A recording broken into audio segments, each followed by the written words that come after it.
공자의 가르침으로 여는 마음 공부의 길. 마음이 바르지 않으면 말도 바르지 않다. 공자의 이 짧은 한마디는 2500년이 지난 지금도 우리의 가슴을 울립니다. 인생의 많은 길을 걸어온 우리는 이제 알게 됩니다. 말이란 단순히 입에서 나오는 소리가 아니라 마음의 거울이라는 것을. 그리고 그 마음이 바르지 못하면 아무리 화려한 언어로 치장해도 결국 그 본질이 드러나고 만다는 것을 말입니다. 젊은 시절 우리는 말을 잘하는 것이 중요하다고 배웠습니다. 설득력 있게, 논리적으로, 때로는 전략적으로 말하는 법을 익혔습니다. 그러나 인생의 중반을 지나 시니어의 나이에 이르러서야 비로소 깨닫게 됩니다. 진정으로 중요한 것은 무엇을 말하느냐가 아니라 어떤 마음으로 말하느냐라는 것을. 이 글은 공자의 이 지혜로운 가르침을 통해 우리 자신의 마음을 들여다보고 삶의 참된 의미를 찾아가는 여정입니다. 인생의 황혼기를 맞이한 우리에게 이제는 마음을 닫고 정리할 시간입니다. 공자는 군자는 말에 민첩하기를 부끄러워하고 행동에는 민첩하기를 힘쓴다고 했습니다.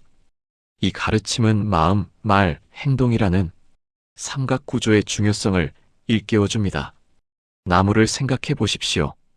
우리 눈에 보이는 것은 줄기와 가지, 그리고 열매입니다. 하지만 나무의 진짜 생명력은 땅속 깊이 박힌 뿌리에서 나옵니다. 뿌리가 썩으면 아무리 겉으로 푸르러 보여도 결국 시들고 맙니다. 마음은 뿌리입니다. 말은 열매입니다. 뿌리가 건강하지 않은데 좋은 열매가 열릴 리 없습니다. 70년, 80년을 살아오면서 우리는 수많은 사람을 만났습니다.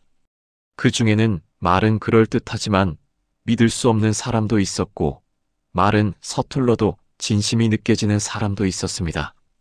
시간이 지나면서 우리는 배웠습니다. 말재주가 아니라 마음의 진정성이 사람을 움직인다는 것을. 어느 노부부의 이야기가 생각납니다.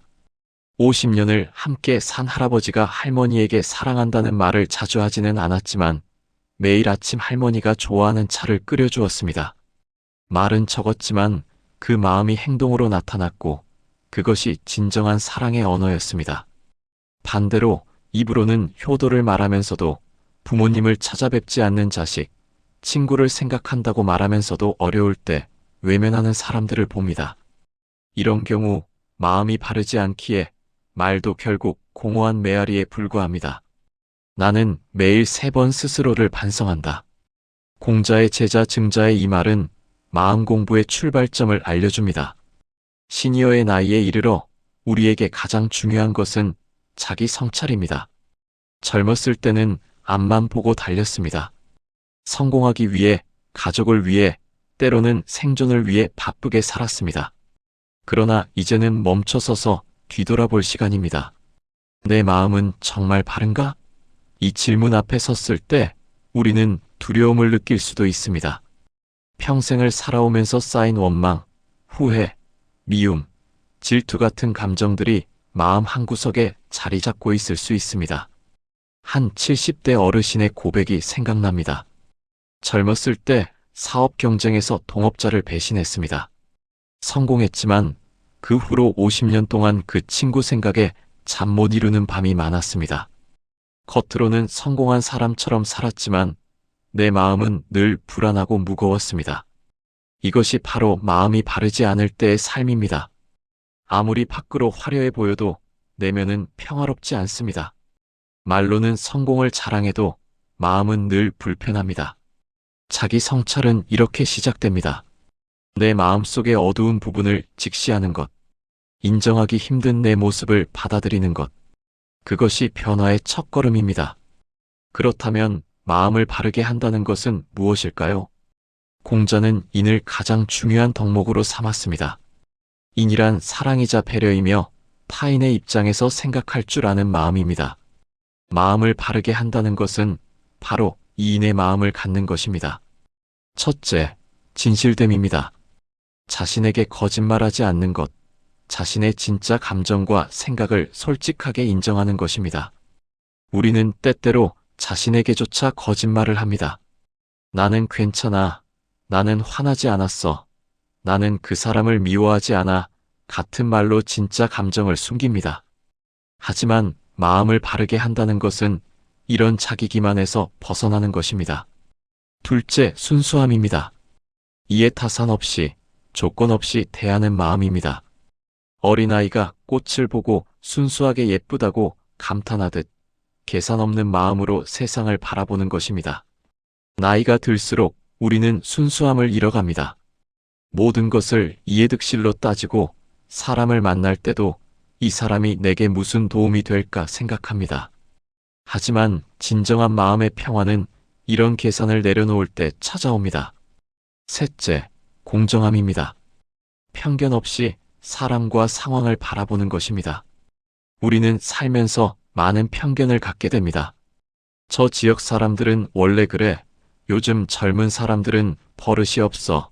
여자는 이래야 하고 남자는 저래야 해 같은 고정관념들. 이런 편견은 우리의 마음을 흐리게 하고 결국 공정하지 못한 판단과 말로 이어집니다.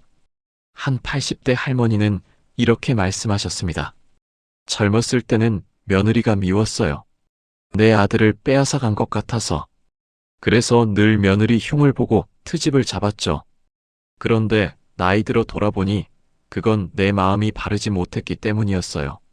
며느리도 누군가의 소중한 딸이고 우리 가족을 위해 애쓰는 사람인데 나는 편견으로 그 사람을 괴롭혔던 거예요.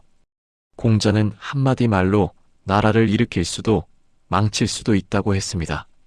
말에는 그만큼 큰 힘이 있습니다. 우리의 말은 단순한 정보 전달 수단이 아닙니다. 말 속에는 우리의 마음이, 생각이, 가치관이 모두 담겨 있습니다. 그래서 마음이 바르지 않으면 아무리 말을 조심해도 결국 그 마음이 드러나게 됩니다. 격려와 칭찬의 말을 생각해 봅시다. 진심 어린 칭찬 한마디가 사람의 인생을 바꿀 수 있습니다. 어려운 시기를 겪는 사람에게 당신은 할 수 있어요 라는 진심 어린 격려가 얼마나 큰 힘이 되는지 우리는 압니다. 한 60대 선생님의 이야기입니다. 40년 전 교사 시절 공부를 못하는 한 학생이 있었어요.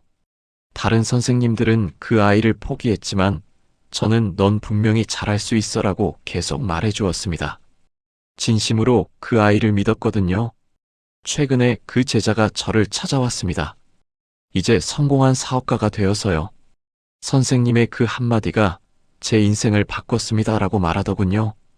반대로 상처 주는 말도 평생 남습니다. 부모가 자식에게, 교사가 학생에게, 상사가 부하에게 던진 무심한 한마디가 그 사람의 삶에 깊은 상처로 남을 수 있습니다. 너는 안 돼. 너는 왜 그 모양이니? 넌 형만 못해 같은 말들. 이런 말은 그 사람의 자존감을 무너뜨리고 때로는 평생의 트라우마가 됩니다. 더 중요한 것은 이런 상처 주는 말은 대부분 화가 났거나 짜증이 났을 때, 즉 마음이 바르지 않을 때 나온다는 점입니다. 마음이 평온하고 사랑으로 가득할 때는 결코 그런 말이 나오지 않습니다. 말이 많으면 실수가 많다. 노자의 이 가르침은 공자의 가르침과 맥을 같이 합니다. 때로는 말하지 않는 것이 최선입니다. 특히 마음이 어지럽거나 화가 났을 때는 더욱 그렇습니다. 바르지 못한 마음 상태에서 나온 말은 후회를 낳기 쉽습니다. 한 70대 어르신의 경험담입니다. 젊었을 때 저는 성질이 급했습니다.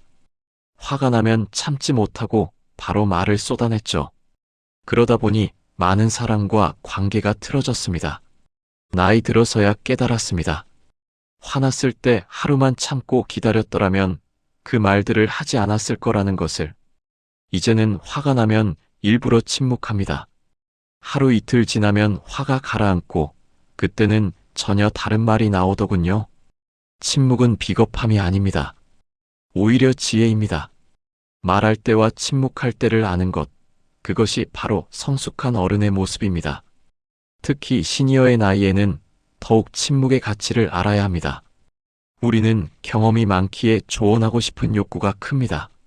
내가 살아보니까, 내 경험으로는 하며 말하고 싶어집니다.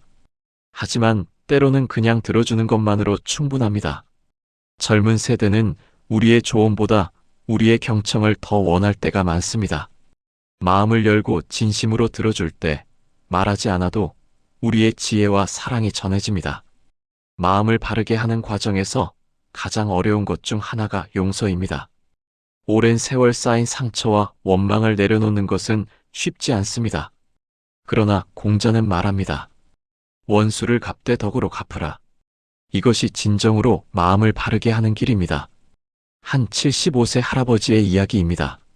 30년 전 가장 친한 친구가 저를 배신했습니다. 사업 자금을 가지고 도망갔죠. 저는 30년 동안 그 친구를 미워하며 살았습니다. 그런데 최근에 그 친구가 암 투병 중이라는 소식을 들었습니다. 병원에 찾아갔더니 그 친구는 통곡하며 사과했습니다. 그 순간 30년 동안 내 마음을 짓눌렀던 무게가 사라지는 것을 느꼈습니다.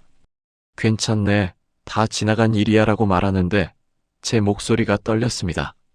용서한다는 말을 하는 순간 진짜 자유로워진 사람은 저였습니다. 용서는 상대를 위한 것이 아니라 나를 위한 것입니다. 미움과 원망은 독과 같아서 그것을 품고 있는 사람을 서서히 병들게 합니다. 용서는 그 독을 내보내는 해독제입니다. 그리고 용서의 말을 할 수 있으려면 먼저 마음이 바르게 되어야 합니다. 입으로만 용서한다고 말하면서 마음속으로는 여전히 미워한다면 그것은 진정한 용서가 아닙니다. 감사합니다. 이 세 글자에는 얼마나 큰 힘이 있습니까? 노년에 이르러 우리가 가장 많이 해야 할 말이 바로 감사의 말입니다. 살아온 세월을 돌아보면 감사할 일이 참 많습니다. 건강하게 살 수 있었던 것, 가족이 있었던 것, 친구들이 있었던 것, 밥을 먹을 수 있었던 것, 잠잘 곳이 있었던 것, 당연하다고 생각했던 모든 것이 사실은 감사할 일입니다. 한 80대 할머니는 매일 아침 일어나서 이렇게 기도한다고 합니다. 오늘도 눈을 뜨게 해주셔서 감사합니다. 아침 햇살을 볼 수 있어서 감사합니다. 사랑하는 가족이 있어서 감사합니다. 이렇게 감사의 말을 하면서 하루를 시작하면 마음이 따뜻해지고 평온해진다고 합니다. 감사의 마음은 마음을 바르게 하는 가장 빠른 길입니다. 감사하는 마음 상태에서는 미움이나 원망이 들어설 자리가 없습니다.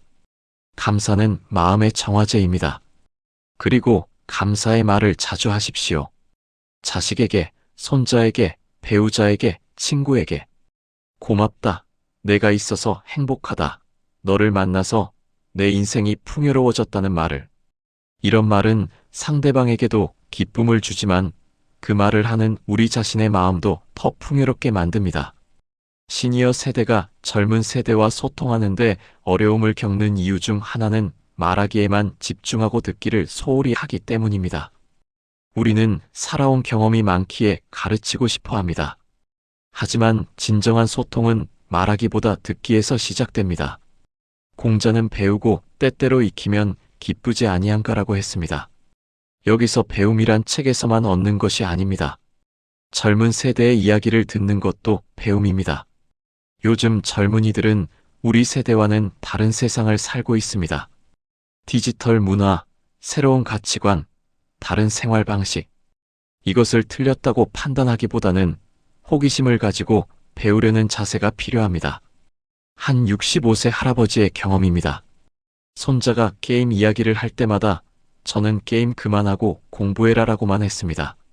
그런데 어느 날 손자가 하는 게임을 한번 같이 해보자고 하더군요. 처음에는 시간 낭비 같았지만 손자를 위해 한번 해봤습니다. 그런데 게임을 하면서 손자와 많은 이야기를 나눴습니다.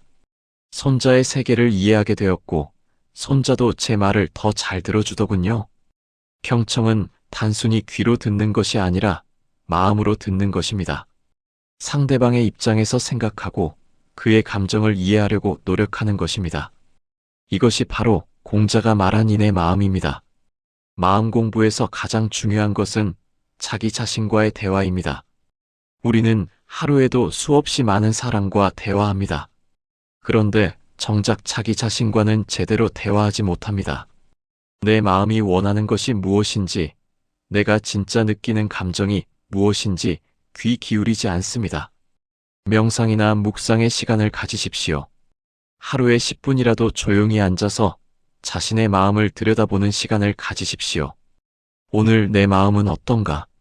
무엇이 나를 기쁘게 했고, 무엇이 나를 슬프게 했나? 내가 한 말 중에 후회되는 말이 있는가? 내가 미처 하지 못한 말이 있는가? 이렇게 자신에게 질문하고 대답하는 시간을 가지면 점차 자신의 마음이 보이기 시작합니다. 그리고 마음이 보이면 마음을 다스릴 수 있게 됩니다. 한 72세 스님의 말씀입니다. 40년 동안 명상을 해왔지만 아직도 내 마음을 완전히 이해했다고 말할 수 없습니다. 마음은 그만큼 깊고 복잡합니다.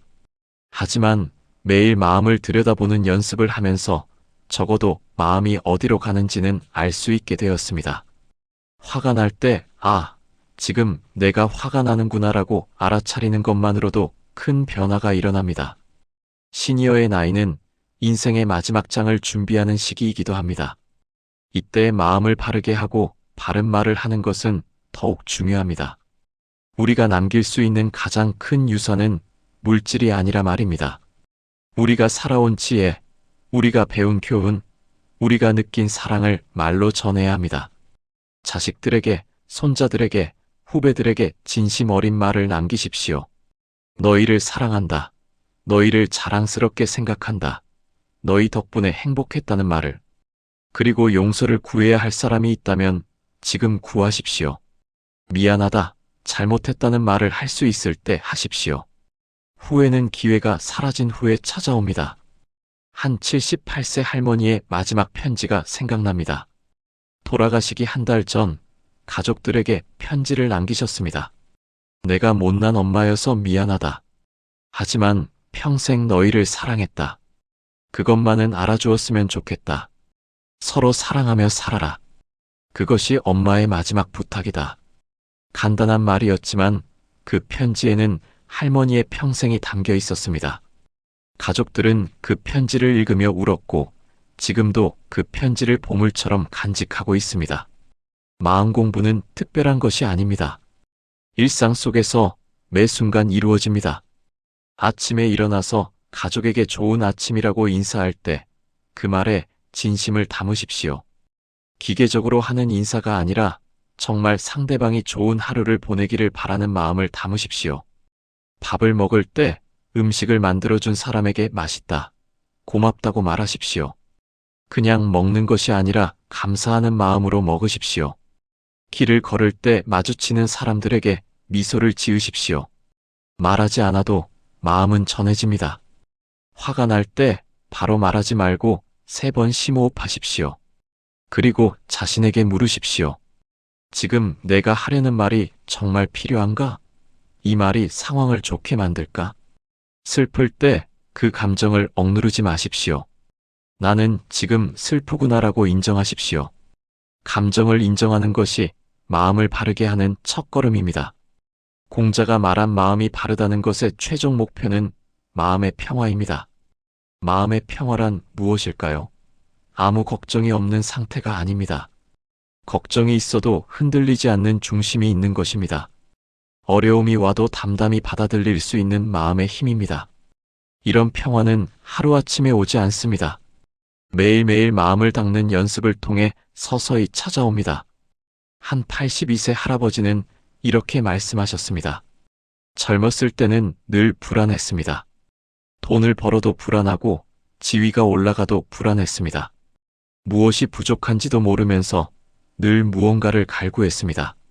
그런데 나이 들어 욕심을 내려놓으니 비로소 평화가 왔습니다. 이제는 매일 아침 눈을 뜨는 것만으로도 감사합니다. 햇볕을 쬐는 것만으로도 행복합니다. 이것이 진짜 평화구나 싶습니다. 마음의 평화는 외부 환경이 아니라 내부 상태에서 옵니다. 아무리 좋은 환경에 있어도 마음이 어지러우면 평화롭지 않습니다. 반대로 어려운 상황에서도 마음이 바르면 평화를 느낄 수 있습니다. 마음이 바르지 않으면 말도 바르지 않다. 이 글을 마치며 우리 모두 이 가르침을 가슴에 새기십시오. 오늘부터 시작하십시오. 거창한 결심이 필요 없습니다. 작은 것부터 시작하십시오. 오늘 하루 화를 내지 않고 지내보십시오. 오늘 하루 다른 사람을 비난하지 않고 지내보십시오. 오늘 하루 감사의 말을 3번 해보십시오. 오늘 하루 사랑한다는 말을 1번 해보십시오. 이렇게 작은 실천들이 모여서 마음을 바르게 만들고 바른 마음은 바른 말로 이어지고 바른 말은 바른 삶으로 이어집니다. 우리에게 남은 시간이 얼마나 될지 모릅니다. 하지만 지금 이 순간만큼은 우리 것입니다. 이 순간을 바른 마음으로, 바른 말로, 바른 행동으로 채워나갑시다. 공자는 70세가 되어서야 마음이 하고자 하는 바를 따라도 법도를 벗어나지 않는다는 경지에 이르렀다고 합니다. 우리도 늦지 않았습니다. 지금 시작하면 됩니다. 마음을 바르게 하는 것, 그것이 우리가 후세에 남길 수 있는 가장 아름다운 유산입니다. 말로 전해지는 지혜, 행동으로 보여주는 본보기, 그것이 우리 시니어 세대가 젊은 세대에게 줄 수 있는 최고의 선물입니다. 오늘 이 순간부터 우리의 마음을 돌아보고 우리의 말을 다스리고 우리의 삶을 가꾸어 나갑시다. 그것이 공자가 2500년 전에 우리에게 전해준 영원한 지혜의 실천입니다. 마음이 바르지 않으면 말도 바르지 않다. 이 한마디를 가슴에 새기고 오늘 하루를 시작하십시오. 그리고 매일 밤 잠들기 전 스스로에게 물으십시오. 오늘 내 마음은 바르게 있었는가? 오늘 내 말은 바르게 나왔는가? 이 질문에 조금씩이라도 그렇다고 대답할 수 있는 날들이 쌓여갈 때 우리는 진정한 마음의 평화를, 삶의 의미를, 그리고 인생의 완성을 맛볼 수 있을 것입니다. 공자의 가르침으로 배우는 신뢰의 지혜. 사람을 대할 때는 먼저 믿음을 보아라. 공자의 이 가르침은 2500년이 지난 오늘날에도 여전히 우리의 가슴을 울립니다. 오랜 세월을 살아온 우리는 이제 압니다. 인간관계의 가장 중요한 토대는 믿음이라는 것을. 그리고 그 믿음은 상대방이 먼저 보여주기를 기다리는 것이 아니라 내가 먼저 보여주어야 한다는 것을 말입니다. 젊은 시절 우리는 조심스러웠습니다. 사람을 함부로 믿으면 안 돼. 세상은 만만하지 않아라는 말을 들으며 자랐습니다. 경쟁 사회에서 살아남기 위해 우리는 의심하는 법을 배웠고 경계하는 법을 익혔습니다.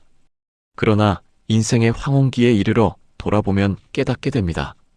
진정으로 의미 있었던 관계들, 삶을 풍요롭게 했던 순간들은 모두 믿음에서 시작되었다는 것을. 의심과 경계가 아니라 신뢰와 믿음이 우리 인생의 진짜 보물이었다는 것을 말입니다. 이 글은 공자의 이 지혜로운 가르침을 통해 우리가 살아온 인생을 돌아보고 남은 시간을 더욱 의미 있게 살아가기 위한 여정입니다. 믿음이란 무엇인지, 왜 먼저 믿어야 하는지, 그리고 어떻게 믿음으로 사는 삶을 실천할 수 있는지 함께 생각해 보겠습니다. 공자는 신을 인간관계의 가장 중요한 덕목 중 하나로 꼽았습니다. 신이란 단순히 거짓말을 하지 않는 것이 아닙니다. 그것은 상대방을 존중하고 그의 가능성을 믿으며 진심으로 그와 함께하려는 마음입니다. 믿음을 씨앗에 비유해 봅시다. 농부가 씨앗을 땅에 뿌릴 때 그는 그 씨앗이 싹을 틀 것이라고 믿습니다. 아직 아무것도 보이지 않지만 씨앗 속에 생명이 있다는 것을 믿기에 정성껏 물을 주고 돌봅니다. 인간관계도 마찬가지입니다. 처음 만난 사람에게서는 아직 아무것도 보이지 않을 수 있습니다. 하지만 그 사람 안에 선한 가능성이 있다고 믿고 먼저 손을 내밀 때 비로소 관계라는 나무가 자라기 시작합니다. 한 75세 할아버지의 이야기가 생각납니다. 50년 전 사업을 시작할 때 한 청년이 찾아왔습니다. 아무 경력도 없고 배운 것도 없는 청년이었지만 눈빛만큼은 진실했습니다. 다른 사람들은 그를 믿지 말라고 했지만 저는 그를 믿기로 했습니다. 중요한 일을 맡기고 기회를 주었습니다. 그 청년은 제 믿음을 배신하지 않았고 40년 동안 제 곁에서 함께 일했습니다. 지금은 그 회사의 부사장이 되어 있습니다. 이것이 바로 먼저 믿음을 보이는 것의 힘입니다. 믿음은 상대방의 잠재력을 깨우고 그가 더 나은 사람이 되도록 돕습니다. 왜 내가 먼저 믿어야 하나요? 상대방이 먼저 신뢰를 보여주면 그때 믿으면 되지 않나요? 이런 질문을 하는 분들이 많습니다. 일리 있는 질문입니다. 우리는 살면서 배신도 당해보았고 속아본 경험도 있습니다. 그래서 조심스러워집니다. 하지만 공자는 명확하게 말합니다. 먼저 믿음을 보이라고. 왜일까요? 첫째, 믿음은 순환하기 때문입니다. 누군가 먼저 시작해야 합니다. 서로 상대방이 먼저 믿어주기를 기다리면 아무도 먼저 시작하지 못합니다. 마치 두 사람이 문 앞에서 당신이 먼저 들어가세요 하며 서로를 기다리는 것과 같습니다. 내가 먼저 믿음을 보이면 상대방도 나를 믿게 됩니다. 그러면 나는 상대방을 더욱 믿게 되고 이것이 선순환을 만듭니다. 반대로 의심은 의심을 낳고 불신은 불신을 낳습니다. 둘째, 먼저 믿는 것이 더 큰 사람의 모습이기 때문입니다. 공자는 군자의 덕목을 강조했습니다. 군자란 단순히 신분이 높은 사람이 아니라 인격이 성숙한 사람입니다. 성숙한 사람은 먼저 베풀고, 먼저 이해하고, 먼저 믿습니다. 우리는 이제 인생의 선배입니다. 젊은 세대에게, 후배들에게, 손주들에게 모범을 보여야 할 위치에 있습니다. 먼저 믿는 것을 보여주는 것, 그것이 우리가 할 수 있는 가장 큰 가르침입니다. 셋째, 믿음은 자기 자신에게 주는 선물이기 때문입니다. 이것은 역설적으로 들릴 수 있습니다. 하지만 곰곰이 생각해 보십시오. 의심하며 사는 삶과 믿으며 사는 삶, 어느 쪽이 더 행복할까요? 한 80세 할머니의 고백입니다. 젊었을 때 저는 모든 사람을 의심했습니다. 남편도 자식들도 친구들도 믿지 못했습니다. 혹시 나를 속이는 건 아닐까? 혹시 나를 이용하는 건 아닐까? 늘 불안했습니다. 그렇게 40년을 살았더니 제 마음이 황폐해졌습니다. 나이 들어서야 깨달았습니다. 의심하며 산다는 것은 스스로를 감옥에 가두는 것이라는 것을. 이제라도 사람들을 믿으려고 노력합니다. 그러니 마음이 편해지고 세상이 달라 보이더군요. 하지만 사람을 믿었다가 배신당하면 어떡합니까? 그건 순진한 거 아닙니까? 이것은 많은 분들이 가지는 우려입니다. 그렇습니다. 믿음과 순진함은 구별되어야 합니다. 순진함은 맹목적입니다. 아무런 분별 없이 모든 것을 받아들이고 위험을 알아채지 못합니다. 이것은 지혜롭지 못한 태도입니다. 하지만 믿음은 다릅니다. 믿음은 선택입니다. 상대방을 충분히 파악한 후에 그럼에도 불구하고 그를 믿기로 결정하는 것입니다. 이것은 용기이자 지혜입니다. 공자는 사람을 알아야 한다고 강조했습니다. 상대방이 어떤 사람인지 관찰하고 그의 행동을 보고 그의 인품을 파악하는 것은 중요합니다. 하지만 그 모든 것을 한 후에도 우리는 선택해야 합니다. 의심할 것인가, 믿을 것인가. 한 68세 사업가의 지혜로운 말씀입니다. 저는 사람을 고용할 때 철저히 조사합니다. 이력서를 보고 추천서를 확인하고 면접도 여러 번 합니다. 하지만 일단 고용하기로 결정하면 그때부터는 100% 믿습니다. 의심하면서 일을 맡기지 않습니다. 물론 실망한 적도 있었습니다. 하지만 대부분의 경우 제가 믿어준 사람들은 그 믿음에 보답했습니다. 이것이 바로 지혜로운 믿음입니다. 눈을 감고 믿는 것이 아니라 눈을 뜨고 보되 그럼에도 믿기로 선택하는 것입니다. 하지만 저는 이미 배신을 당했습니다. 어떻게 다시 사람을 믿을 수 있습니까? 이것은 매우 아픈 질문입니다. 배신의 상처는 깊고 오래갑니다. 특히 가까운 사람에게 배신당했을 때 그 아픔은 말로 표현하기 어렵습니다. 한 72세 할아버지의 이야기입니다. 20년 전 가장 친한 친구가 저를 배신했습니다. 함께 사업을 하던 친구가 몰래 회사 돈을 빼돌렸습니다. 저는 그를 형제처럼 믿었는데 그 믿음이 무너지는 순간 세상 전체가 무너지는 것 같았습니다. 그 후로 저는 아무도 믿지 않았습니다. 새로운 사람을 만나도 경계했고 가족에게조차 마음을 닫았습니다. 이런 경험을 한 분들에게 다시 믿으라고 말하는 것은 쉽지 않습니다. 하지만 공자의 가르침은 여기서도 빛을 발합니다.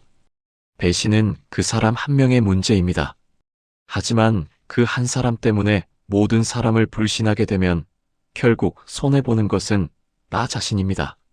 한 사람의 배신 때문에 100사람의 선의를 놓치게 됩니다. 앞서 말한 할아버지는 이렇게 이야기를 이어갑니다. 10년 동안 그렇게 살다가 어느 날 깨달았습니다. 그 친구가 나를 배신한 것은 사실이지만 나는 10년 동안 나 자신을 배신하며 살았구나 하고요. 내 본래 모습은 사람을 믿고 사랑하는 사람이었는데 그 친구의 배신 때문에 그런 나를 잃어버렸던 겁니다. 그래서 결심했습니다. 다시 사람을 믿기로. 물론 조심스럽게, 지혜롭게. 하지만 마음의 문은 열어두기로 했습니다. 배신의 상처를 치유하는 것은 시간이 걸립니다. 하지만 그 상처가 평생 나를 지배하도록 내버려둬서는 안 됩니다. 상처를 인정하되 그것을 넘어서는 용기가 필요합니다. 믿음이 가장 중요하면서도 가장 어려운 곳이 바로 가족입니다. 역설적이게도 우리는 가장 가까운 사람을 가장 믿지 못할 때가 많습니다. 배우자를, 자식을, 며느리를, 사위를 의심합니다. 이렇게 하면 날 버리는 거 아냐? 저 사람이 우리 재산을 노리는 거 아냐? 같은 생각을 합니다. 한 78세 할머니의 고백입니다. 저는 며느리를 믿지 못했습니다. 며느리가 하는 모든 행동을 의심의 눈초리로 봤습니다. 아들에게 맛있는 것을 해주면 시어머니인 나는 생각도 안 하네. 일이 있어서 친정에 가면 시댁보다 친정이 좋은가 보지 이런 식으로 해석했습니다. 그러니 며느리도 저를 불편해했고 아들도 괴로워했습니다. 가족 분위기가 최악이었습니다. 이것이 불신이 가져오는 결과입니다. 의심은 의심을 낳고 결국 가족이 해체됩니다. 할머니는 이렇게 이야기를 이어갑니다. 어느 날 며느리가 몸이 아파 누웠습니다. 그런데도 저녁을 차려야 한다며 일어나려고 했습니다. 그 모습을 보는데 갑자기 며느리가 불쌍하게 느껴졌습니다. 이 사람도 누군가의 소중한 딸인데 내가 너무 힘들게 했구나 하는 생각이 들었습니다. 그날 제가 저녁을 차렸습니다. 며느리는 눈물을 흘렸고 저도 울었습니다. 그 후로 며느리를 믿기로 했습니다. 의심을 내려놓았습니다. 신기하게도 그러자 며느리도 변했습니다.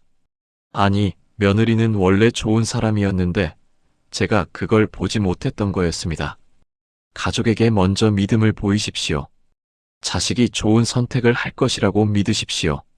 며느리, 사위가 우리 가족을 소중히 여길 것이라고 믿으십시오.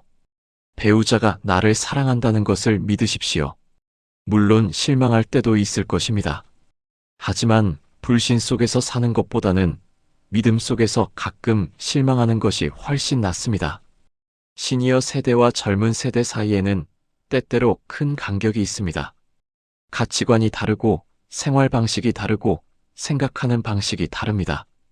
이럴 때 우리는 종종 젊은이들을 불신하게 됩니다. 요즘 젊은이들은 버릇이 없어 예의도 모르고 무책임해 같은 말을 합니다. 하지만 공자의 가르침을 기억하십시오. 먼저 믿음을 보이라고 했습니다. 한 70세 할아버지의 경험담입니다.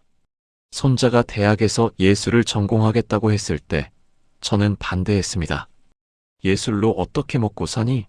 안정적인 직업을 가져야지 하며 손자를 설득하려 했습니다. 하지만 손자는 고집이 셌습니다. 결국 아들이 저에게 말했습니다. 아버지, 손자를 믿어주세요. 우리 때와는 시대가 다릅니다. 손자가 원하는 걸 하도록 해주세요. 저는 고민 끝에 손자를 믿기로 했습니다. 할아버지는 내가 잘할 거라고 믿는다고 말해줬습니다. 그 후 손자는 열심히 공부했고 지금은 꽤 성공한 디자이너가 되었습니다. 나중에 손자가 제게 말했습니다. 할아버지가 믿어주신 게 제일 큰 힘이었어요. 다른 사람들은 다 말렸지만 할아버지만은 저를 믿어주셨잖아요. 젊은 세대를 믿어주십시오. 그들의 선택을, 그들의 가능성을, 그들의 미래를 믿어주십시오. 우리가 보기에 이해되지 않는다고 해서 틀린 것은 아닙니다. 단지 다를 뿐입니다. 믿음을 먼저 보이면 젊은이들도 우리를 존중하고 우리의 말에 귀 기울이게 됩니다. 다른 사람을 믿으라고 하는데 저는 저 자신도 믿지 못합니다. 이런 고백을 하시는 어르신들이 많습니다. 자신의 선택을, 자신의 능력을, 자신의 가치를 믿지 못합니다. 하지만 다른 사람을 진정으로 믿으려면 먼저 자기 자신을 믿어야 합니다. 자신을 믿지 못하는 사람은 다른 사람도 제대로 믿을 수 없습니다. 공자는 군자는 자신에게서 구하고 소인은 남에게서 구한다고 했습니다. 성숙한 사람은 자기 자신에게서 답을 찾습니다. 자신의 판단을, 자신의 선택을 믿습니다. 우리는 70년, 80년을 살아왔습니다. 그 긴 세월 동안 수많은 결정을 내렸고 수많은 위기를 극복했습니다. 때로는 실수도 했지만 결국 여기까지 왔습니다. 이것만으로도 우리는 자신을 믿을 충분한 이유가 있습니다. 한 76세 할머니의 이야기입니다. 저는 평생 자신감이 없었습니다. 학력도 없고 특별한 재능도 없다고 생각했습니다. 남편에게도 자식에게도 내가 뭘 안다고 하며 내 의견을 말하지 못했습니다. 그런데 70이 넘어서 자서전을 쓰기 시작했습니다. 제 인생을 되돌아보면서 깨달았습니다. 나는 전쟁도 겪었고 가난도 이겨냈고 자식들을 훌륭하게 키웠습니다. 내가 생각했던 것보다 내가 훨씬 강하고 지혜로운 사람이었다는 것을 알게 되었습니다. 자신을 믿으십시오. 당신이 살아온 인생을, 당신이 내린 선택들을, 당신의 지혜를 믿으십시오. 실수도 있었지만 그 실수에서 배웠고 성장했습니다. 그것으로 충분합니다. 자신을 믿는 사람만이 다른 사람도 진정으로 믿을 수 있습니다. 그렇다면 일상에서 어떻게 믿음을 실천할 수 있을까요? 첫째, 말로 표현하십시오. 나는 너를 믿는다. 당신을 신뢰합니다. 같은 말을 직접 하십시오. 마음속으로만 믿는 것이 아니라 말로 표현해야 합니다. 한 아들의 고백입니다. 아버지는 저를 믿어주셨지만 한 번도 그 말을 직접 하신 적이 없었습니다. 그래서 저는 늘 불안했습니다. 아버지가 나를 어떻게 생각하시나? 하고요. 아버지가 돌아가시기 전날 처음으로 아들, 나는 내가 자랑스럽고 너를 믿는다고 말씀하셨습니다. 그 한마디가 제 평생의 보물이 되었습니다. 말은 힘이 있습니다. 믿는다는 말을 직접 하십시오. 둘째, 책임을 맡기십시오. 믿음의 가장 확실한 표현은 책임을 맡기는 것입니다. 중요한 일을 맡기고 그가 스스로 결정하도록 하십시오. 내가 알아서 해라. 내 판단을 믿는다. 이런 말과 함께 권한을 넘겨주십시오. 물론 실수할 수도 있습니다. 하지만 그 실수를 통해 배우고 성장합니다. 셋째, 의심하는 말을 하지 마십시오. 정말 내가 할 수 있겠니? 혹시 또 실수하는 거 아니야? 내가 하면 안 될 것 같은데 같은 말은 믿음을 무너뜨립니다. 대신 너라면 할 수 있어. 내 능력을 믿는다. 어려우면 언제든 도와줄게 같은 말을 하십시오. 넷째, 실수를 너그럽게 받아들이십시오. 믿었는데 실수가 생겼을 때 그래서 내가 뭘 했어? 내가 할 줄 알았어. 하며 비난하지 마십시오. 이것은 믿음을 완전히 파괴합니다. 대신 괜찮아. 누구나 실수할 수 있어. 이번 경험에서 뭘 배웠니? 하며 격려하십시오. 다섯째, 끝까지 함께 하십시오. 진정한 믿음은 좋을 때만 있는 것이 아닙니다. 어려울 때, 힘들 때도 함께 하는 것입니다. 나는 내 편이야. 어떤 일이 있어도 함께 할 거야. 이런 말과 행동이 진정한 믿음입니다. 요즘 사회를 보면 안타깝습니다. 사람들은 서로를 믿지 못합니다. 이웃을 의심하고 낯선 사람을 경계하고 심지어 가족도 믿지 못합니다. 뉴스는 매일 사기 사건, 배신, 범죄를 보도합니다. 이런 것을 보면서 우리는 더욱 의심하게 되고 더욱 경계하게 됩니다. 하지만 이런 때일수록 공자의 가르침이 필요합니다. 누군가는 먼저 믿음을 보여야 합니다. 그 누군가가 바로 우리 시니어 세대가 되어야 하지 않을까요? 우리는 인생의 선배입니다. 젊은 세대에게 모범을 보여야 할 위치에 있습니다. 우리가 먼저 이웃을 믿고 낯선 사람에게 친절하고 사회를 신뢰한다면 젊은이들도 배울 것입니다. 한 82세 할아버지는 매일 아파트 경비원에게 인사하고 대화를 나눕니다. 처음에 경비원은 의아해했지만 이제는 할아버지를 기다립니다. 할아버지는 말합니다. 그 청년도 누군가의 아들이고 열심히 일하는 사람입니다. 내가 그를 존중하고 믿으면 그도 자신의 일에 자부심을 갖게 됩니다. 작은 실천이지만 이것이 사회를 바꿉니다. 한 사람의 믿음이 다른 사람에게 전해지고 그것이 파문처럼 퍼져나갑니다. 믿음과 용서는 깊은 관계가 있습니다. 상대방을 진정으로 믿으려면 그의 과거 실수를 용서해야 합니다. 과거에 얽매여 있으면 현재를 믿을 수 없습니다. 한 74세 할머니와 딸의 이야기입니다. 딸은 젊은 시절 잘못된 결혼을 했다가 이혼했습니다. 할머니는 딸을 원망했습니다.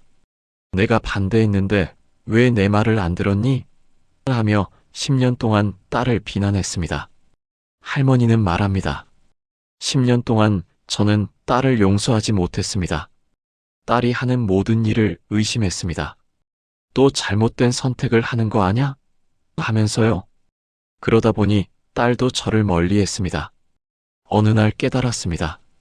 딸의 과거를 용서하지 못해서 딸의 현재를 믿지 못하고 있다는 것을. 그래서 딸에게 말했습니다. 미안하다. 엄마가 너를 용서한다. 그리고 이제부터 너를 믿는다. 그 후로 관계가 회복되었습니다.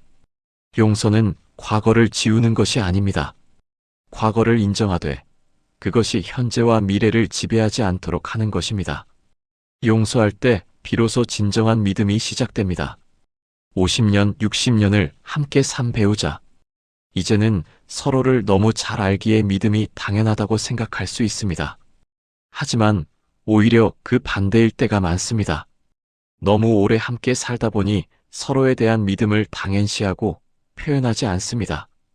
때로는 작은 일로 의심하고 서운해합니다. 한 75세 할아버지의 이야기입니다. 아내와 50년을 살았지만 당신을 믿어라는 말을 한 번도 하지 않았습니다. 최근 아내가 치매 초기 진단을 받았습니다. 아내는 자신이 가족에게 짐이 될까봐 두려워했습니다. 저는 아내의 손을 잡고 말했습니다. 당신을 믿어요. 우리는 함께 이겨낼 거예요. 당신이 날 50년 동안 지켜줬으니 이제 내가 당신을 지킬 차례입니다. 아내는 울면서 고맙다고 했습니다. 배우자에게 믿음을 표현하십시오. 당신을 믿어. 당신이 있어서 든든해. 우리는 함께니까 괜찮아. 같은 말을 당연하게 여기지 마십시오. 매일 새롭게 믿음을 확인하십시오. 노년기에 가장 민감한 문제 중 하나가 재산 문제입니다. 많은 어르신들이 자식들이 재산을 노리지 않을까 의심합니다. 물론 조심해야 합니다. 하지만 지나친 의심은 가족 관계를 파괴합니다. 한 80세 할아버지는 모든 재산을 자식들 이름으로 미리 이전했습니다. 주변 사람들이 말렸지만 할아버지는 말했습니다. 내 자식들을 믿습니다. 내가 키운 아이들입니다. 그들이 날 버리지 않을 거예요. 10년이 지난 지금 자식들은 할아버지를 정성껏 모시고 있습니다. 할아버지는 말합니다. 내가 자식들을 믿었기 때문에 자식들도 그 믿음에 보답하려고 더 노력하는 것 같습니다. 물론 모든 경우가 이렇지는 않을 것입니다. 하지만 의심으로 시작하면 의심으로 끝납니다. 믿음으로 시작하면 적어도 후회는 없습니다. 인생의 마지막 단계에서 우리가 가져야 할 가장 큰 믿음은 무엇일까요? 그것은 삶에 대한 믿음입니다. 내가 살아온 인생이 의미 있었다는 것, 내가 사랑한 사람들이 나를 기억할 것이라는 것, 그리고 죽음 이후에도 무언가 있을 것이라는 믿음입니다. 공자는 삶을 알지 못하면서 어찌 죽음을 알겠는가라고 했습니다. 죽음을 두려워하지 말고 살아있는 오늘을 충실히 살라는 뜻입니다. 한 85세 할머니의 말씀입니다. 이제 제게 남은 시간이 많지 않다는 것을 압니다. 하지만 두렵지 않습니다. 저는 제 삶을 믿습니다. 좋은 엄마였고, 좋은 아내였고, 좋은 친구였습니다. 완벽하지는 않았지만 최선을 다했습니다. 그것으로 충분합니다. 그리고 제가 사랑한 사람들이 저를 기억할 것이라고 믿습니다. 그것이 저에게는 영원한 생명입니다. 사람을 대할 때는 먼저 믿음을 보이라. 이 글을 마치며 우리 모두 이 가르침을 가슴에 새기십시오. 오늘부터 시작하십시오. 거창한 결심이 필요 없습니다. 작은 것부터 시작하십시오. 오늘 가족 중 한 사람에게 나는 너를 믿는다고 말해 보십시오. 오늘 누군가에게 중요한 일을 믿고 맡겨 보십시오. 오늘 의심하려던 순간에 한 번만 더 믿어 보십시오. 오늘 배신당했던 과거를 용서하고 새로운 관계를 시작해 보십시오. 이렇게 작은 실천들이 모여서 신뢰의 삶을 만들고 신뢰의 삶은 평화와 행복으로 이어집니다. 우리는 인생의 선배입니다. 후배들에게, 자손들에게 무엇을 물려줄 수 있을까요? 재산도 중요하지만 더 중요한 것은 믿음의 유산입니다. 우리 할아버지, 할머니는 사람을 믿는 분이셨어. 항상 먼저 손을 내미시고 먼저 믿어주셨지. 그래서 주변에 사람들이 많았고 모두가 할아버지, 할머니를 존경했어. 후손들이 이렇게 우리를 기억한다면 그것이 바로 우리가 남길 수 있는 가장 아름다운 유산입니다. 공자는 70세에 마음이 하고자 하는 바를 따라도 법도를 벗어나지 않는다는 경지에 이르렀다고 했습니다. 우리도 이제 그 나이에 가까워지고 있습니다. 마음이 하고자 하는 것이 무엇입니까? 사랑하고 믿고 함께하는 것 아닙니까? 오늘 이 순간부터 먼저 믿음을 보이는 사람이 됩시다. 의심하기 전에 믿고 경계하기 전에 환대하고 판단하기 전에 이해하는 사람이 됩시다. 세상은 우리가 보이는 믿음만큼 아름다워집니다. 우리가 먼저 믿으면 세상도 우리를 믿습니다. 우리가 먼저 손을 내밀면 세상도 우리를 향해 손을 내밉니다. 사람을 대할 때는 먼저 믿음을 보이라. 이 한마디를 가슴에 새기고 오늘 하루를 시작하십시오. 그리고 매일 밤 잠들기 전 스스로에게 물으십시오. 오늘 나는 누군가를 먼저 믿었는가? 오늘 나는 믿음을 보였는가? 이 질문에 그렇다고 대답할 수 있는 날들이 쌓여갈 때 우리는 진정한 평화를, 깊은 행복을, 그리고 인생의 완성을 맛볼 수 있을 것입니다. 믿음은 세상을 바꾸는 가장 강력한 힘입니다.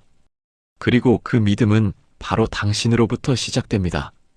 오늘, 지금, 이 순간, 먼저 믿으십시오. 배움은 늦었다고 할 때가 가장 빠르다. 이제 와서 무슨 배움이냐는 한숨 섞인 말을 우리는 얼마나 자주 듣는가. 나이가 들었다는 이유로, 시간이 없다는 핑계로, 혹은 이미 늦었다는 체념으로 새로운 배움의 문 앞에서 발걸음을 돌리는 사람들이 참으로 많다. 그러나 공자께서는 이렇게 말씀하셨다. 배움은 늦었다고 할 때가 가장 빠르다. 이 짧은 한 문장 속에는 인생의 깊은 진리와 지혜가 담겨 있다. 우리는 흔히 배움을 젊음의 전유물로 여긴다. 학교는 젊은이들의 공간이고 새로운 기술과 지식은 젊은 세대의 몫이라고 생각한다. 하지만 진정한 배움은 나이와 무관하다. 오히려 인생의 경험이 쌓이고 세상을 보는 눈이 깊어진 후에야 비로소 제대로 된 배움이 시작될 수 있다. 젊은 시절의 배움이 머리로 하는 공부였다면 인생의 후반부에 하는 배움은 마음으로 하는 공부이기 때문이다. 우리가 새로운 것을 시작하지 못하는 가장 큰 이유는 바로 늦었다는 생각 때문이다. 환갑이 넘어서 악기를 배우기에는 너무 늦었다고 생각하고 70이 넘어서 새로운 취미를 시작하기에는 시간이 부족하다고 여긴다. 심지어 50대에도 이제 와서 무엇을 하겠느냐며 스스로를 제한한다. 그러나 생각해보라. 당신이 지금 60세이고 앞으로 20년을 더 산다면 그 20년은 결코 짧은 시간이 아니다. 만약 지금 새로운 배움을 시작한다면 그것은 앞으로의 20년을 풍요롭게 만들 수 있는 기회가 된다. 반대로 늦었다며 포기한다면 그 20년은 그저 지나가는 시간일 뿐이다. 더욱이 배움에는 완성이라는 것이 없다. 우리는 평생 배우고 성장하는 존재다. 공자께서도 나는 15에 학문의 뜻을 두었고 30에 섰으며 40에 미혹되지 않았고 50에 천명을 알았으며 60에 귀가 순해졌고 70에는 하고 싶은 대로 해도 법도에 어긋나지 않았다고 하셨다. 공자조차도 70이 되어서야 비로소 진정한 자유의 경지에 이르렀다고 고백하신 것이다. 인생의 전반부는 생존과 성공을 위한 시간이다. 학교를 졸업하고 직장을 구하고 가정을 꾸리고 자녀를 키우는 일에 모든 에너지를 쏟는다. 이 시기의 배움은 대부분 도구적인 성격을 띈다. 돈을 벌기 위해, 승진하기 위해, 살아남기 위해 필요한 것들을 배운다. 그러나 인생의 후반부는 다르다. 이제 우리는 생존의 압박에서 어느 정도 자유로워진다. 자녀들은 독립했고 직장에서도 은퇴했거나 은퇴를 앞두고 있다. 이제야 비로소 우리는 나는 누구인가? 나는 어떻게 살아야 하는가? 진정으로 의미 있는 삶이란 무엇인가라는 질문을 던질 수 있는 여유가 생긴다. 이 시기의 배움은 도구가 아니라 목적이 된다. 우리는 더 이상 남에게 보이기 위해, 인정받기 위해 배우지 않는다. 순수하게 알고 싶어서, 성장하고 싶어서, 삶을 더 깊이 이해하고 싶어서 배운다. 이것이야말로 가장 순수하고 고귀한 형태의 배움이 아니겠는가? 동양 철학에서 말하는 배움의 핵심은 바로 마음 공부다. 단순히 지식을 축적하는 것이 아니라 자신의 마음을 들여다보고 다스리는 것이다. 공자는 자신을 이기고 예로 돌아가는 것이 인이다라고 하셨다. 여기서 자신을 이긴다는 것은 자신의 욕심과 집착, 분노와 미움을 다스린다는 의미다. 나이가 들수록 우리는 더 많은 상처와 아픔을 경험한다. 때로는 배신당하고, 때로는 실패하고, 때로는 사랑하는 사람을 잃는다. 이런 경험들은 우리의 마음에 깊은 상처를 남긴다. 만약 이 상처들을 제대로 치유하지 못한다면 우리는 점점 더 완고해지고 비관적이 되고 세상을 원망하게 된다. 그러나 마음 공부를 통해 우리는 이 상처들을 이해하고 받아들이고 치유할 수 있다.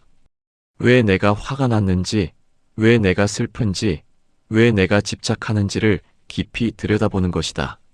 이런 성찰을 통해 우리는 비로소 내면의 평화를 얻을 수 있다. 어떤 노인은 평생을 살면서도 여전히 화를 잘 내고 불평불만이 많고 주변 사람들과 갈등을 겪는다.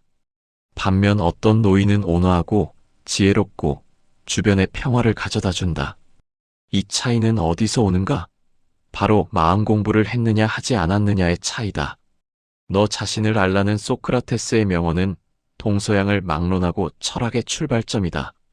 그런데 자기 자신을 안다는 것은 생각보다 훨씬 어려운 일이다. 우리는 평생을 자기 자신과 함께 살면서도 정작 자신이 누구인지 제대로 알지 못한다. 젊은 시절에는 사회가 요구하는 역할들 속에서 자신을 잃어버리기 쉽다. 좋은 학생, 성공한 직장인, 책임감 있는 부모라는 가면을 쓰고 살다 보면 정작 그 가면 뒤에 있는 진짜 자신을 잊어버린다. 그러다가 나이가 들어 이런 역할들이 하나씩 사라지면 문득 나는 누구인가라는 질문 앞에 서게 된다. 이 질문은 두렵기도 하지만 동시에 새로운 시작의 기회이기도 하다. 이제야 비로소 우리는 사회적 역할이 아닌 진짜 나 자신을 발견할 수 있는 기회를 얻는 것이다. 자기 이해는 자신의 장점과 단점을 아는 것에서 시작한다. 나는 무엇을 잘하는가? 무엇을 좋아하는가? 어떤 가치를 중요하게 여기는가? 어떤 상황에서 화가 나는가? 무엇이 나를 두렵게 하는가? 이런 질문들에 솔직하게 답하다 보면 점점 자기 자신이 명확해진다. 또한 자기 이해는 자신의 인생을 돌아보는 것도 포함한다. 내가 살아온 길을 되돌아보면서 어떤 선택들이 나를 여기까지 이끌었는지, 어떤 경험들이 나를 성장시켰는지, 어떤 관계들이 나를 형성했는지를 이해하는 것이다. 이런 성찰을 통해 우리는 우리 인생의 의미를 발견할 수 있다. 빅토르 프랭클은 인간은 의미를 찾는 존재라고 했다. 우리는 단순히 먹고 자고 숨 쉬는 것만으로는 만족할 수 없다. 우리의 삶에 의미가 있어야 한다. 그런데 이 의미는 어디서 오는가? 젊은 시절에는 성공이 곧 의미였을지 모른다. 좋은 대학에 들어가고 좋은 직장을 구하고 돈을 많이 벌고 높은 지위에 오르는 것이 삶의 목표였다. 그러나 나이가 들면서 우리는 깨닫게 된다. 성공이 반드시 행복을 가져다 주는 것은 아니며 외적인 성취가 내적인 충만함을 보장하지 않는다는 것을. 그렇다면 진정한 의미는 어디에 있는가? 동양 철학은 이에 대해 명확한 답을 제시한다. 의미는 관계 속에서, 배움 속에서, 성장 속에서 발견된다는 것이다. 먼저 관계를 생각해보자. 공자는 인을 가장 중요한 덕목으로 꼽았다. 인이란 사람을 사랑하는 마음이다. 우리의 삶이 의미 있는 것은 다른 사람들과 연결되어 있기 때문이다. 자녀를 키우고, 손주를 돌보고, 친구와 우정을 나누고, 이웃을 돕는 것, 이 모든 관계들이 우리 삶에 의미를 부여한다. 특히 노년기에는 이런 관계의 의미가 더욱 중요해진다. 이제 우리는 받기보다는 주는 입장이 된다. 우리의 경험과 지혜를 젊은 세대에게 전해주고, 우리가 배운 것을 나누어주고, 우리의 사랑을 베풀어주는 것이다. 이것이야말로 노년의 가장 큰 의미가 아닐까. 다음으로 배움을 생각해보자. 공자는 배우고 때때로 익히니 또한 기쁘지 아니한가라고 하셨다. 배움 그 자체가 기쁨이고 의미라는 것이다. 새로운 것을 알아가는 과정, 이해 폭이 넓어지는 경험, 세상을 새로운 눈으로 보게 되는 순간들, 이 모든 것이 우리 삶을 풍요롭게 만든다. 노년기의 배움은 특히 의미 있다. 더 이상 시험을 봐야 하는 것도 아니고 남과 경쟁해야 하는 것도 아니다. 순수하게 알고 싶어서, 이해하고 싶어서 배운다.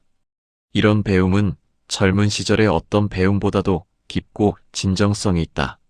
마지막으로 성장을 생각해보자. 우리는 죽는 그날까지 성장할 수 있다. 육체적으로는 쇠퇴할지 몰라도 정신적으로, 영적으로는 계속 성장할 수 있다. 더 지혜로워지고, 더 자비로워지고, 더 평화로워질 수 있다. 이런 내적 성장이야말로 삶의 궁극적인 의미다. 공자의 철학에서 배움은 단순히 지식을 얻는 것이 아니라 더 나은 사람이 되는 과정이다. 공자는 군자는 배움에 힘쓴다고 하셨다. 여기서 군자란 도덕적으로 완성된 이상적 인간을 의미한다. 즉, 배움은 인격 완성의 과정인 것이다. 공자께서 제시하신 배움의 길을 보면 그것은 평생의 여정임을 알 수 있다. 15세 학문의 뜻을 두었다는 것은 배움의 중요성을 깨달은 것이고, 30에 섰다는 것은 자신의 방향을 확립한 것이고, 40에 미혹되지 않았다는 것은 흔들리지 않는 신념을 갖춘 것이고, 50에 천명을 알았다는 것은 자신의 사명을 이해한 것이고, 60에 귀가 순해졌다는 것은 남의 말을 있는 그대로 들을 수 있게 된 것이고, 61에 하고 싶은 대로 해도 법도에 어긋나지 않았다는 것은 도덕이 완전히 내면화되어 자연스러워진 것이다. 이 단계들을 보면 각 단계가 이전 단계의 토대 위에서 이루어짐을 알 수 있다. 그리고 가장 높은 경지에 도달한 것이 70살이다. 공자조차도 그 나이가 되어서야 진정한 자유를 얻었다. 이것은 무엇을 의미하는가? 배움에는 끝이 없으며 나이가 들수록 더 깊은 경지에 이를 수 있다는 것이다. 현대 사회에서도 평생학습의 중요성이 강조되고 있다. 기술이 빠르게 변하고 사회가 급변하면서 배움을 멈추는 순간 뒤처지게 된다. 그러나 동양 철학에서 말하는 평생학습은 단순히 시대에 뒤처지지 않기 위한 것이 아니라 인간으로서 계속 성장하고 발전하기 위한 것이다. 역사를 보면 늦은 나이에 새로운 것을 시작해서 큰 업적을 이룬 사람들이 많다. 모세는 80세에 이스라엘 민족을 이끌고 출애굽을 했다. 강희제는 69세에 강희자전을 완성했다. 괴테는 82세에 파우스트를 완성했다. 김수환, 추기경은 70대에 가장 활발한 사회 활동을 했다. 우리나라에도 이런 예가 많다. 김만덕은 50대 중반에 제주도의 큰 기근 때 전 재산을 털어 백성들을 구제했고 이로 인해 의녀로서는 최초로 정조임금을 만나는 영예를 얻었다. 김유신은 18세에 화랑이 되었지만 진정으로 빛을 발한 것은 50대 이후였다. 그는 60대에 삼국 통일의 대업을 이루었다. 현대에도 마찬가지다. 칼 샌드버그는 50세가 넘어서 시인으로 명성을 얻었다. 모지스 할머니는 76세에 그림을 시작해서 101세까지 1600여 점의 작품을 남겼다. 하루키는 30세에 소설을 쓰기 시작했는데 늦은 나이라고 할 수는 없지만 그 전까지는 재즈바를 운영하는 평범한 사람이었다. 이런 사람들의 공통점은 무엇인가? 늦었다는 생각에 사로잡히지 않았다는 것이다. 그들은 나이를 핑계로 삼지 않았고 시작하는 것을 두려워하지 않았다. 그들은 지금이 가장 좋은 시기라고 믿었고 실제로 그렇게 만들었다. 그렇다면 노년기에는 구체적으로 무엇을 배워야 할까? 물론 이는 개인의 관심과 상황에 따라 다르겠지만 몇 가지 제안을 해볼 수 있다. 첫째, 인문학을 공부하라. 철학, 역사, 문학 등은 삶의 의미를 찾는 데 큰 도움이 된다. 특히 동양 철학은 마음 공부에 직접적으로 도움이 된다. 논어, 맹자, 장자, 노자 등의 고전을 읽으면서 옛 성현들의 지혜를 배울 수 있다. 이런 책들은 젊었을 때 읽어도 좋지만 인생 경험이 쌓인 후에 읽으면 훨씬 더 깊이 이해할 수 있다. 둘째, 예술을 배우라. 음악, 미술, 글쓰기, 서예 등은 창조적인 활동을 통해 내면의 세계를 표현하게 해준다. 예술 활동은 단순한 취미를 넘어서 자기 표현과 치유의 수단이 될 수 있다. 특히 나이가 들수록 말로 표현하기 어려운 감정들이 많아지는데 예술은 이런 감정들을 표현하는 통로가 된다. 셋째, 명상과 요가 같은 심신 수련을 하라. 몸과 마음은 분리되어 있지 않다. 몸을 돌보는 것이 곧 마음을 돌보는 것이다. 명상을 통해 마음을 고요하게 하고 요가를 통해 몸의 유연성을 유지하며 호흡법을 통해 생명 에너지를 기를 수 있다. 이런 수련들은 특히 노년기의 건강 유지에도 큰 도움이 된다. 넷째, 새로운 기술을 배우라. 스마트폰 사용법, 컴퓨터 활용, 인터넷 검색 등은 현대 사회에서 필수적인 기술이다. 이런 기술들을 배우는 것은 단순히 편리함을 위한 것이 아니라 세상과 연결되어 있다는 느낌을 주고 고립되지 않게 해준다. 또한 손주들과 소통하는 데도 도움이 된다. 다섯째, 외국어를 배우라. 새로운 언어를 배우는 것은 두뇌 활동을 활성화시키고 치매 예방에도 도움이 된다고 한다. 더 중요한 것은 새로운 언어를 통해 새로운 세계를 경험할 수 있다는 것이다. 언어는 단순한 의사소통 도구가 아니라 그 언어를 사용하는 사람들의 사고방식과 문화를 담고 있다. 여섯째, 자연을 배우라. 식물 기르기, 텃밭 가꾸기, 야생화 관찰, 새 관찰 등은 자연과 교감하게 해준다. 자연은 가장 훌륭한 스승이다.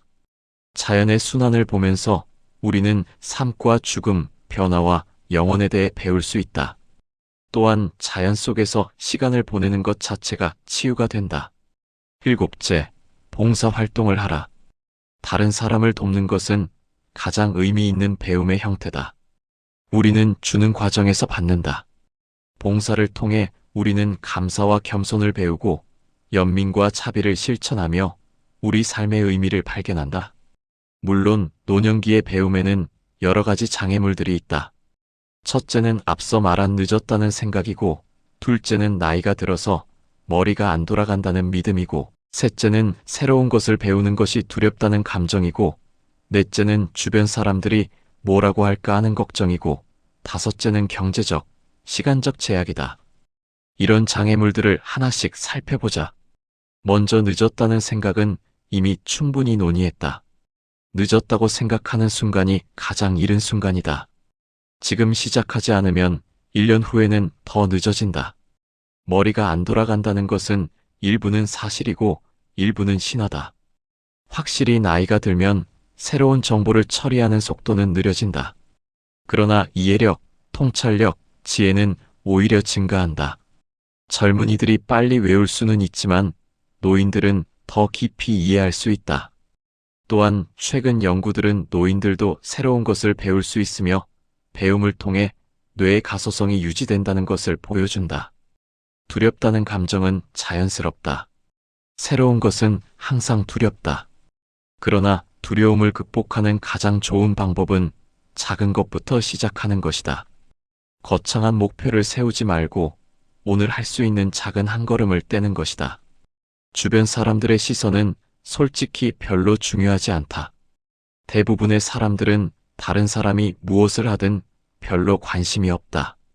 그들은 자기 삶에 바쁘다. 혹시 누군가 비웃는다면 그것은 그 사람의 문제이지 당신의 문제가 아니다. 오히려 많은 사람들은 나이 들어서도 새로운 것에 도전하는 사람을 존경한다. 경제적, 시간적 제약은 실제로 존재하는 문제다. 그러나 배움이 반드시 돈이 많이 드는 것은 아니다. 도서관에서 책을 빌려 읽을 수 있고, 무료 온라인 강의를 들을 수 있고, 지역 문화센터의 저렴한 강좌를 이용할 수 있다. 또한 시간은 만들기 나름이다. 하루 30분만 투자해도 1년이면 180시간이다. 이 정도면 충분히 의미 있는 배움을 할 수 있다. 노년기의 배움에서 중요한 것은 결과보다는 과정이다. 우리는 더 이상 시험을 봐야 하는 것도 아니고 자격증을 따야 하는 것도 아니다. 그저 배우는 과정 자체를 즐기면 된다. 겸손한 태도도 중요하다. 공자는 세 사람이 길을 가면 그 중에 반드시 나의 스승이 있다고 하셨다. 누구에게서나 배울 점이 있다. 젊은이에게서도 배울 수 있고 심지어 어린아이에게서도 배울 수 있다. 나이가 많다고 해서 다 아는 것이 아니고 나이가 어리다고 해서 모르는 것이 아니다. 열린 마음도 필요하다. 나는 이미 다 안다거나 내 방식이 최고다라는 생각은 배움을 가로막는다. 항상 새로운 관점, 새로운 방법에 열려 있어야 한다. 자신의 생각과 다른 의견을 들었을 때 바로 거부하지 말고 한번 진지하게 고민해보는 자세가 필요하다. 꾸준함도 중요하다. 배움은 마라톤이지 단거리 달리기가 아니다. 한꺼번에 많이 하려고 하지 말고 매일 조금씩 꾸준히 하는 것이 중요하다. 하루 한 페이지씩 책을 읽어도 1년이면 한 권의 책을 다 읽을 수 있다. 최근 연구들은 배움이 노년기 건강에 매우 긍정적인 영향을 미친다는 것을 보여준다. 새로운 것을 배우는 것은 뇌를 활성화시키고 치매를 예방하며 인지 기능을 유지하는 데 도움이 된다. 특히 악기 연주나 외국어 학습 같은 복잡한 활동들은 뇌의 여러 영역을 동시에 사용하게 하여 뇌 건강에 특히 좋다고 한다. 또한 사회적 활동을 동반하는 배움, 예를 들어 수업에 참여하거나 스터디 그룹에 가입하는 것은 사회적 고립을 막고 정신건강에도 도움이 된다. 배움은 또한 삶의 목적의식을 제공한다. 목적의식이 있는 사람들은 더 건강하고 더 오래 산다는 연구 결과들이 있다. 배워야 할 무언가가 있다는 것, 성장할 여지가 있다는 것, 내일이 기대된다는 것, 이 모든 것이 우리를 건강하게 만든다. 노년기의 배움은 또한 세대 간 소통의 다리가 될 수 있다. 젊은 세대의 문화와 기술을 배우면서 우리는 그들과 더 잘 소통할 수 있게 된다. 손주들이 좋아하는 게임을 함께 해보거나 그들이 듣는 음악에 대해 알아보거나 그들이 사용하는 소셜미디어를 이해하려고 노력하는 것, 이 모든 것이 세대 간의 거리를 좁힌다. 동시에 우리는 젊은 세대에게 줄 수 있는 것도 많다. 우리의 경험, 우리의 지혜, 우리가 배운 교훈들을 나눌 수 있다. 그러나 이것을 강요하는 방식이 아니라 함께 배우는 과정에서 자연스럽게 나누는 것이 중요하다. 예를 들어 손주와 함께 역사를 공부하면서 우리가 직접 경험한 역사적 사건들에 대해 이야기해 줄 수 있다. 혹은 함께 요리를 배우면서 할머니가 해주시던 음식 이야기를 들려줄 수 있다. 이런 식으로 배움은 세대를 이어주는 고리가 된다. 혼자 배우는 것도 좋지만 다른 사람들과 함께 배우면 더 효과적이고 즐겁다. 같은 관심사를 가진 사람들과 모임을 만들거나 기존의 모임에 참여하는 것도 좋은 방법이다. 최근에는 노인대학, 평생교육원, 문화센터 등에서 다양한 프로그램을 제공한다. 이런 곳에서 새로운 친구들을 사귀고 함께 배우고 서로 격려할 수 있다. 특히 비슷한 나이대의 사람들과 함께 배우면 서로의 어려움을 이해하고 공감할 수 있어서 더 효과적이다. 온라인 커뮤니티도 좋은 옵션이다. 코로나19 이후로 온라인 교육이 활성화되면서 집에서도 다양한 강의를 들을 수 있게 되었다. 또한 같은 관심사를 가진 사람들과 온라인으로 소통할 수 있다. 공동체와 함께 배우는 것의 장점은 동기부여가 된다는 것이다. 혼자서는 쉽게 포기할 수 있지만 함께하는 사람들이 있으면 계속하게 된다. 또한 서로 배운 것을 나누고 서로 가르쳐 주면서 더 깊이 이해할 수 있다. 이제까지 많은 이야기를 했지만 가장 중요한 것은 실천이다. 아무리 좋은 이야기를 들어도 실제로 행동하지 않으면 아무 의미가 없다. 그렇다면 어떻게 실천으로 옮길 수 있을까? 첫째, 작게 시작하라. 거창한 계획을 세우면 시작하기가 부담스럽다. 대신 오늘 당장 할 수 있는 작은 것 하나를 정하라. 예를 들어, 오늘 도서관에 가서 책 한 권을 빌리겠다거나 오늘 온라인에서 무료 강의를 하나 찾아보겠다는 식으로. 둘째, 구체적인 목표를 세우라. 배우고 싶다는 막연한 생각만으로는 부족하다. 매주 화요일 오전 10시에 노인대학서의 수업에 참석한다처럼 구체적이어야 한다. 셋째, 주변 사람들에게 알려라. 가족이나 친구에게 자신이 무엇을 배우려고 한다고 이야기하면 그들이 격려해주고 책임감도 생긴다. 넷째, 기록하라. 배운 것을 일기로 쓰거나 노트에 정리하면 복습도 되고 성취감도 느낄 수 있다. 또한 시간이 지나서 돌아보면 자신이 얼마나 성장했는지 확인할 수 있다. 다섯째, 자신을 격려하라. 배움의 과정에서 어려움이 있을 것이다. 잘 안 될 때도 있고 포기하고 싶을 때도 있다. 그럴 때 자신을 너무 다그치지 말고 작은 진전에도 자신을 칭찬하고 격려하라. 여섯째, 완벽을 추구하지 말라. 실수해도 괜찮다. 느려도 괜찮다. 중요한 것은 계속하는 것이다. 공자도 천천히 가더라도 멈추지 않으면 반드시 이른다고 하셨다. 나이 들매 지혜. 나이가 든다는 것은 단순히 시간이 흐른다는 의미가 아니다. 그것은 경험이 축적되고 이해가 깊어지고 관점이 넓어진다는 의미다. 젊었을 때는 보이지 않던 것들이 보이고 이해하지 못했던 것들이 이해되고 중요하지 않았던 것들이 중요해진다. 이것이 바로 노년의 지혜다. 그리고 이 지혜는 배움을 통해 더욱 깊어진다. 배움은 우리의 경험을 이해의 틀로 만들어주고 우리의 직관을 명확한 통찰로 바꾸어주고 우리의 감정을 성숙한 지혜로 승화시켜준다. 노년의 지혜는 삶의 무상함을 아는 것이다. 모든 것은 변한다. 좋은 것도 나쁜 것도 영원하지 않다. 이것을 깊이 이해하면 우리는 집착에서 벗어날 수 있고 평온함을 얻을 수 있다. 노년의 지혜는 또한 관계의 중요성을 아는 것이다. 인생의 마지막에 남는 것은 돈도 명예도 아니다. 사랑하는 사람들과의 관계, 나눈 순간들, 함께한 추억들이다. 노년의 지혜는 감사할 줄 아는 것이다. 당연하게 여겼던 것들이 얼마나 소중한지, 평범한 일상이 얼마나 귀한지를 안다. 아침에 눈을 뜰 수 있다는 것, 맛있는 식사를 할 수 있다는 것, 사랑하는 사람과 이야기를 나눌 수 있다는 것, 이 모든 것이 감사한 일이다. 배움의 궁극적인 목적은 무엇일까? 동양 철학에서는 그것을 마음의 평화, 내면의 고요함이라고 한다. 불교에서는 이것을 열반이라고 하고, 유교에서는 태평이라고 하고, 도교에서는 무의자연이라고 한다. 표현은 다르지만 의미하는 바는 비슷하다. 마음의 평화란 외부 상황에 흔들리지 않는 내면의 안정이다. 좋은 일이 생겨도 들뜨지 않고 나쁜 일이 생겨도 절망하지 않는다. 칭찬을 들어도 교만하지 않고 비난을 들어도 상처받지 않는다.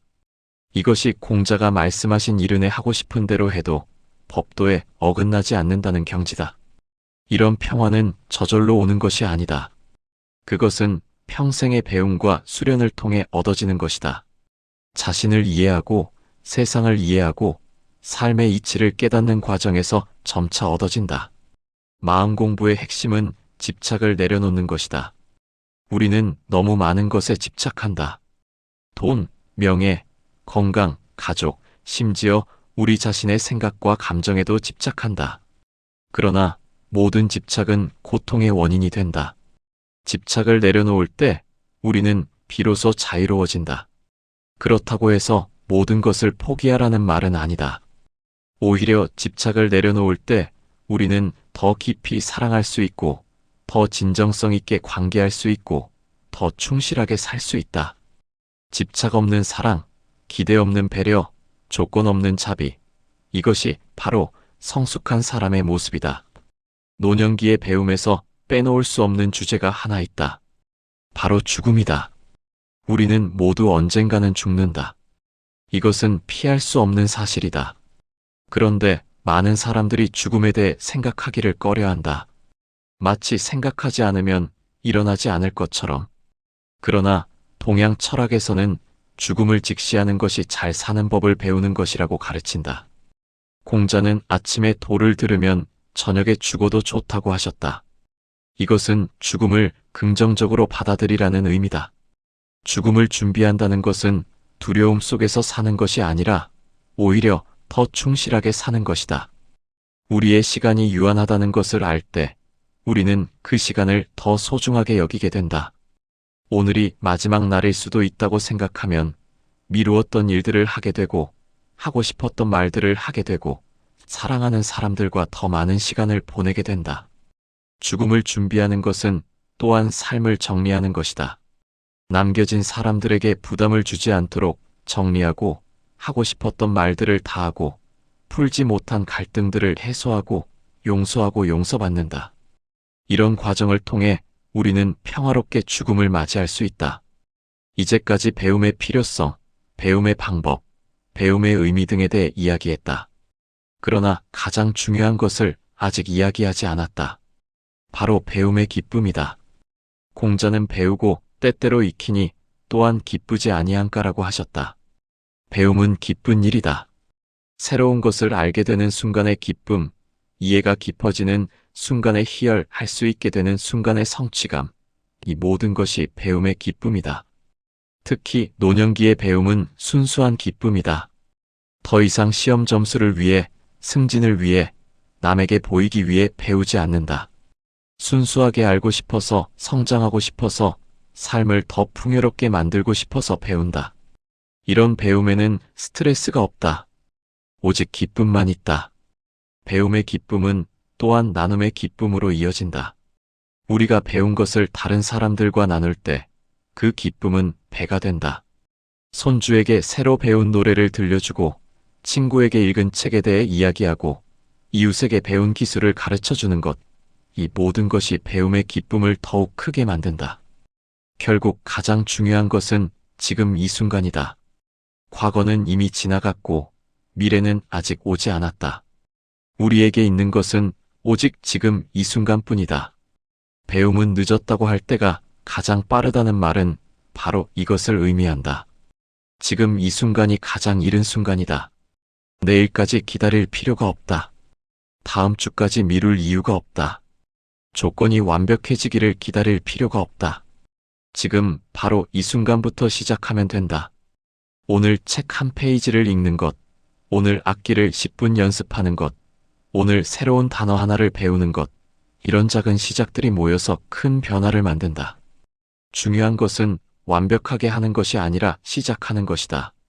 인생은 배움의 여정이다.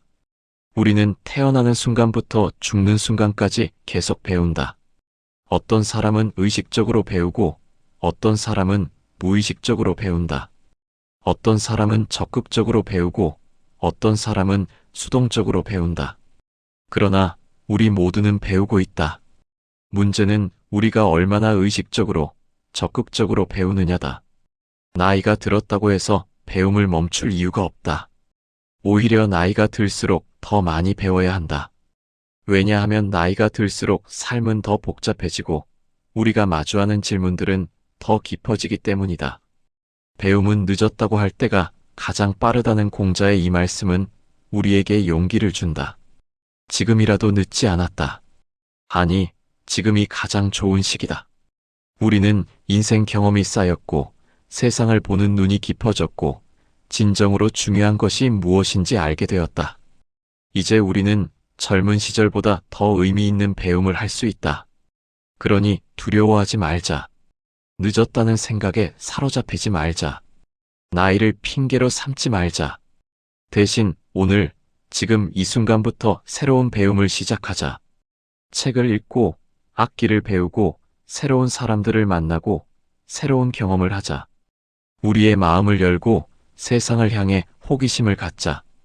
배움을 통해 우리는 계속 성장할 수 있다. 더 지혜로워지고, 더 자비로워지고, 더 평화로워질 수 있다. 배움을 통해 우리는 삶의 의미를 발견하고, 자기 자신을 이해하고, 다른 사람들과 더 깊이 연결될 수 있다. 나이가 들었다는 것은 끝이 아니라 새로운 시작이다. 인생의 후반부는 수확의 시기이자 동시에 새로운 씨앗을 뿌리는 시기다. 우리가 평생 쌓아온 경험과 지혜를 바탕으로 이제 우리는 더욱 깊고 의미 있는 배움을 할 수 있다. 공자의 말씀을 다시 한번 되새기자.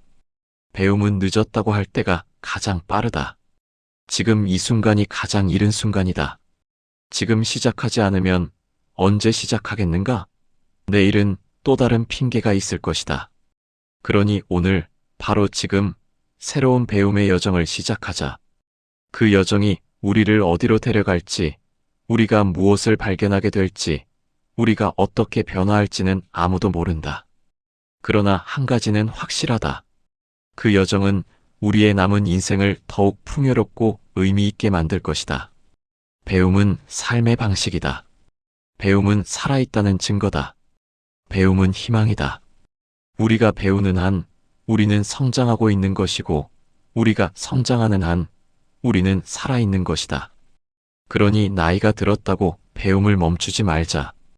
오히려 나이가 든 지금이야말로 진정한 배움을 시작할 때다. 지금부터 우리는 머리가 아니라 마음으로 배울 것이다. 성공을 위해서가 아니라 성장을 위해 배울 것이다. 남에게 보이기 위해서가 아니라 자신을 위해 배울 것이다. 이것이 바로 공자께서 가르쳐 주신 배움의 길이다. 이것이 바로 우리가 걸어가야 할 인생의 길이다. 늦었다고 생각할 때가 가장 이른 때다. 지금 이 순간이 바로 그때다.